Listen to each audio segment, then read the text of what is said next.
And a happy day to you. Hey, it's Mad Morgan, and you are listening to another episode of Car Musings. Hey, thanks for tuning in today. How are you today? Just wondering. And a happy day to you. I hope it's going well. Now, according to my calculations, based on my backlog of episodes, today should be the last day of 2025. This should be the last day. So, hey, happy New Year's Eve to you, if my calculations are correct. And yeah, how you doing? How you doing? How you feeling about this year being over? That's the question. How do you feel? How do you feel 2025 went? I know for me, not to be a downer, especially on New Year's Eve, but it was shit. It really was. It was the yeah, let's just say it was not as well as I thought it would be. I had to literally cash in all my retirement savings, all my RSPs, all my savings, like everything. And that kind of sucks. It does. You know, I know these are tough times for a lot of people, but yeah, I'm literally never retiring. Unfortunately, it is just the way it is. Yeah, but yeah, at this rate, that would be about it, folks. That would be about it. But I have a feeling that 2026 is going to be a better year. This is my feeling. This is how I feel. So I'm excited. I'm excited to see how 2026 is going to be. I have a feeling, like from when I'm recording this to the point that you're listening to this, there's a lot more going to happen. So, coming into the new year, I might just have some good news to tell you. And I'll be a little more established in that, you know, with my first episode coming into the new year. Or, one of my first episodes, because, I'm going to spend the next month and so I'm still recording episodes. So you probably have to wait until February to find out what's going on in the next, month and a half from where I'm at recording this. Speaking of which, yes. So speaking of which, this is what I need from you, my fellow listeners. We were in the clubhouse, me and the team, and we were thinking, maybe we should cast a vote. So, we do get a backlog, and I'd like to bring the episodes closer for Car Musings to recording date versus publication date. And it's just, well, okay, so there's been some debate about 4 days a week. Tall order, because that means I have to have a constant demand. And what if I just don't have anything inspirational to share with you folks? What if I just don't? I just don't know. So anyways, go to themadmorgan.com, use our contact form, and fill it out. And tell us what you think about the 4 days. We get enough votes, we'll figure it out. Well, we're thinking 4 days a week coming into the new year, because we do have that much backlog. And I would like to talk to some subjects with regards to closer to the dates that I'm recording these things, right? So that would kind of be nice if I could just do that. Like, okay, so this is what happened this week, and you're pretty much not that far off from the week. You know what I'm saying? Anyways, cast your vote, themadmorgan.com. Check it out. Everything's there. New articles, new information. I got emails from 2 new organizations to add to one of our helplines resource on there. Ever more growing. I think we're up to at least a dozen people that have reached out to us saying, hey, we see you have this list. We see you have this resource. This is excellent. Can you please add our organization to it? So I've been doing so. So yeah, it's more stuff is up there. So check it out. Anyways, besides all that, cast your vote. Come in the new year. I hope you have a good New Year's. I hope it all starts off well for you. It's really difficult to record these for future airing, but it is what it is. Either way, I'm hoping it's fabulous for you coming into the new year. Excellent. Now, what are we talking about today? I had a topic. I did. I had a topic, um, but I think I could still swing the topic, and it's I don't know. I guess the topic that I think has always been in the back of my mind, and it goes in a lot of different directions. I think today we're definitely going to talk about family and the importance of. And the reason why is because I don't understand some of the dynamics when it comes to family. And I started thinking about, you know, what is family? Family is blood, family is who you choose. Family could be a variety of different things. Whatever you decide is going to be family, or who's going to be family. As I said, it doesn't have to be blood. It could be circumstance, happenstance, just a decision that you've made of who you call family. There's nothing wrong with that. Because let me tell you, I don't think everybody likes the family that they've been stuck with at times too, right? So, you might not like your stuck with family. I know we all have oddities when it comes to our families, but family's family. And no matter how you define it, I don't talk to my cousins, you know, so I don't really consider them family. They are, but they're not, because I really don't have a relationship with them. But you see, family is an interesting thing. You have them, you're stuck with them. You can choose whether or not you deal with them at all. Sometimes it's easier to say, sometimes it's easier done, sometimes it's not. But, it's the decision that you make with those relationships. And it's important to value anybody who would go to any limits for you, to definitely put them in that family category, right? Like, for instance, somebody who doesn't want anything from you and unconditionally would be there for you and love you. That's family, okay? They don't want anything from you. They don't expect anything from you. You're just there. You are part of their reality. You're part of what matters to them. That's family. Somebody that definitely cares. So the thing is that that's something that you should value. Now, there are family that truly do care for us, love us, or be there for us and everything else. And frankly, you can't stand. Not everybody's going to get along. It's the reality of it. Not everybody's going to get along. But you have to see the value of somebody that is going to make an unconditional commitment to you being who you are, and truly love you and be there for you. You should always value that and respect that, because if you don't, you're truly losing out on one of the blessings of life if you just take that for granted. Just like if you take any relationship for granted, but more so somebody that deems you as family. Okay? Unfortunately, people that we consider family at times let us down. And for me, I don't take that rank lightly. I mean, I used to be very stringent about it on who I called family, right?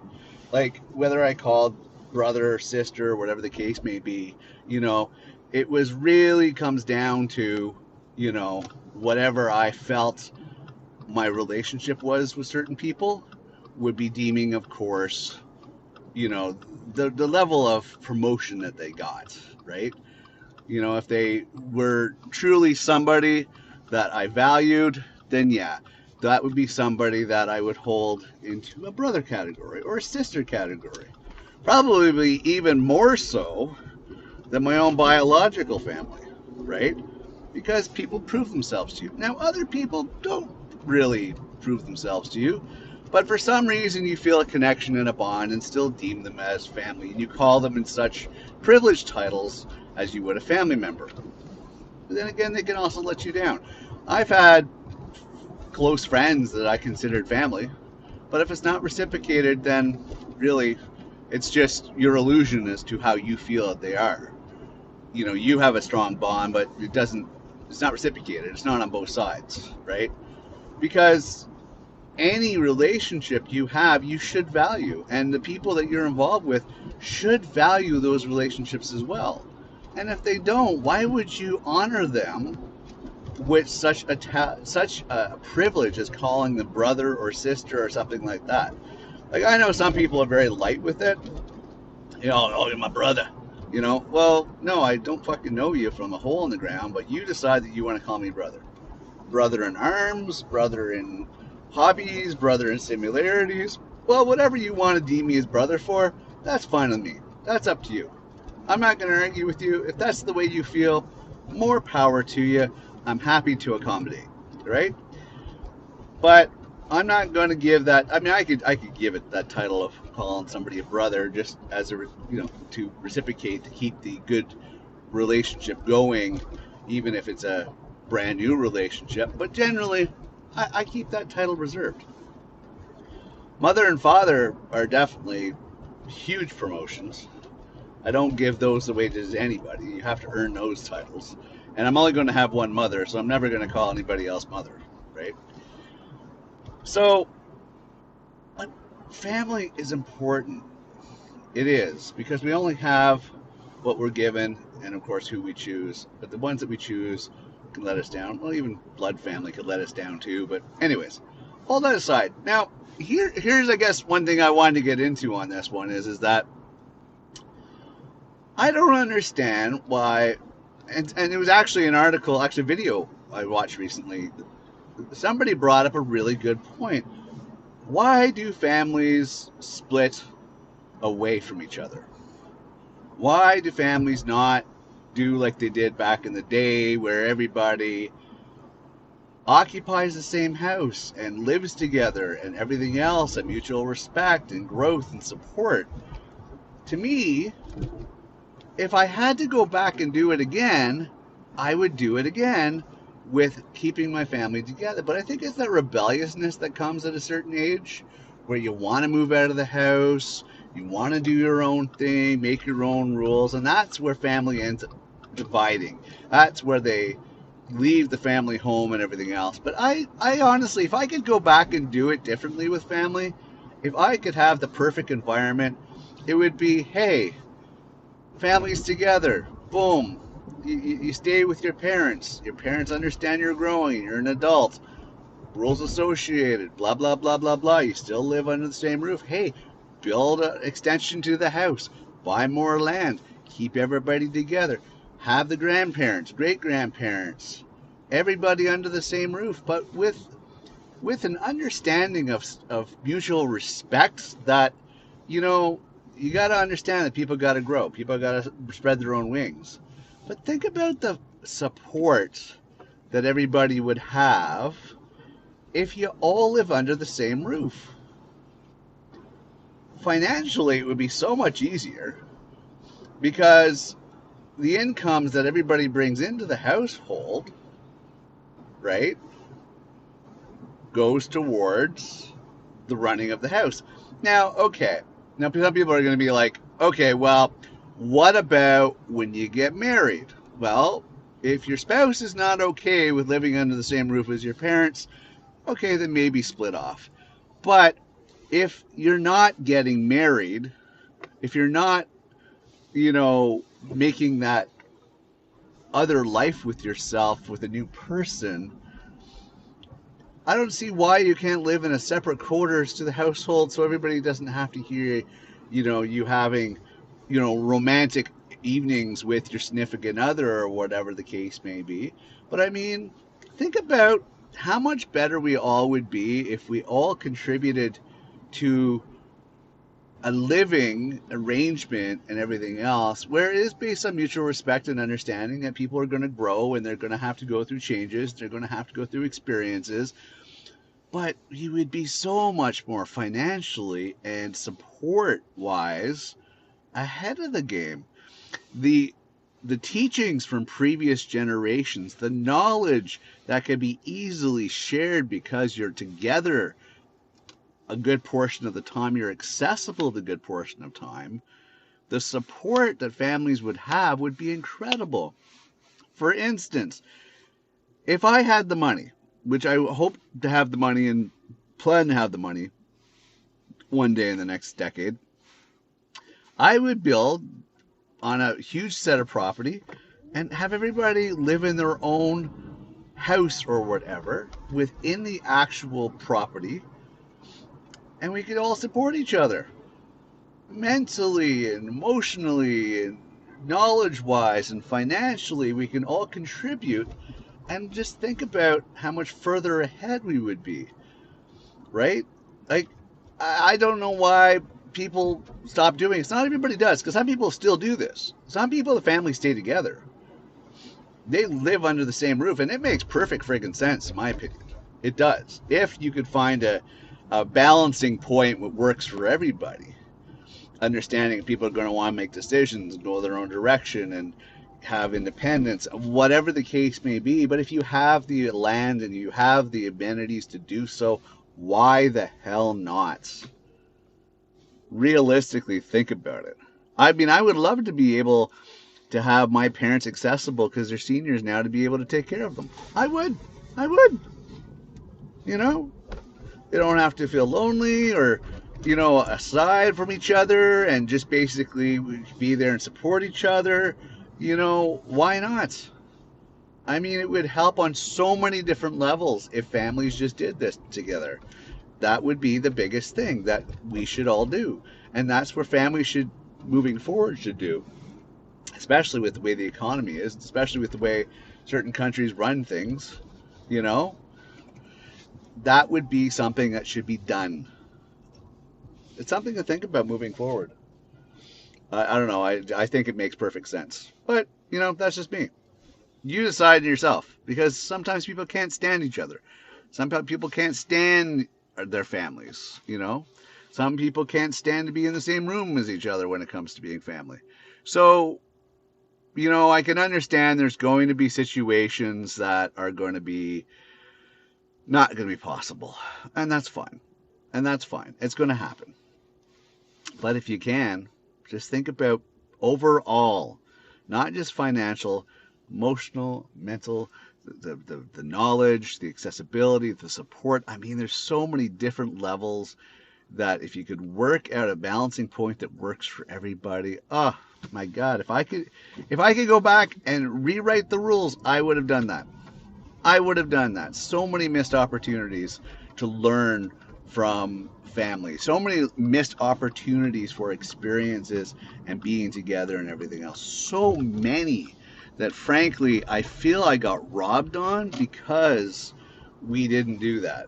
We didn't have the accessibility to the previous generations to be able to have that time together. It was always, oh, let's go visit your grandparents.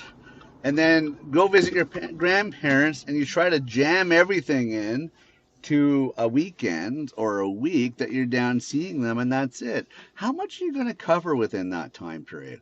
I mean, I remember as a kid, I only saw my great-grandparents once in a blue moon, and that was just for the day.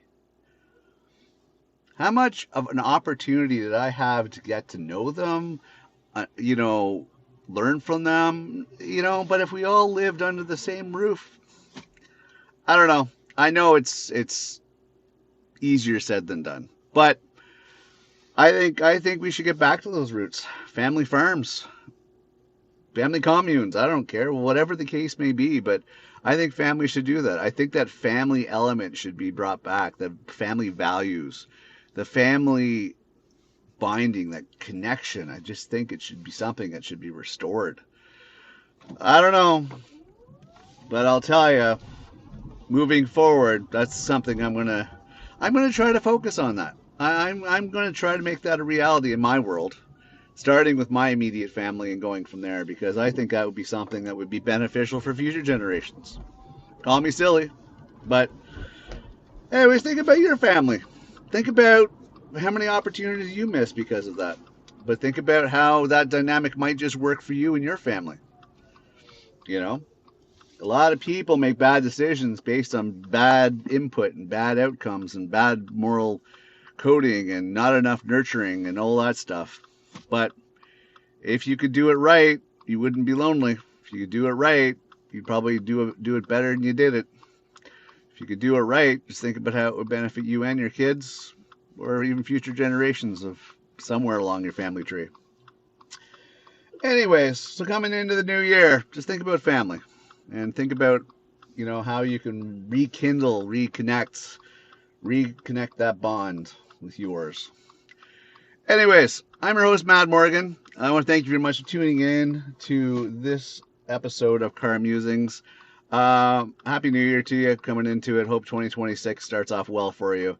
And yeah, vote about 4 days a week because I think we're going in that direction. 4 episodes a week. So, be prepared for that. It's going to be a lot more going on. All right. Anyways, thank you again, and all the best to you. Keep your integrity in check. Matt Morgan out. Bye for now.